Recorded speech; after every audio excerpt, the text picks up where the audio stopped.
Следующим комплектом красим 15 диски. Диски полностью песочили, порихтовали, поварили, пошпаклевали, подготовили к покраске. Сейчас наносим черную грунтовую подложку.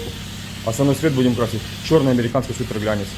Финалем это вам строим порошковым лаком. Все процессы буду показывать. Прошел на цикл печи, 15 диски выехали. По черной грунтовой подложке сейчас идет процесс нанесения основного цвета. Следующим этапом диски будем сливать порошковым лаком.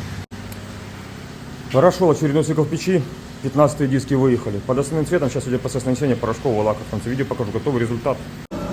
Прошел в финале цикл печи, показываю готовый результат 15 ремонтных дисков. В основном цвете черный американский суперглянец. Все получилось хорошо, красиво. Подписываемся на наш канал.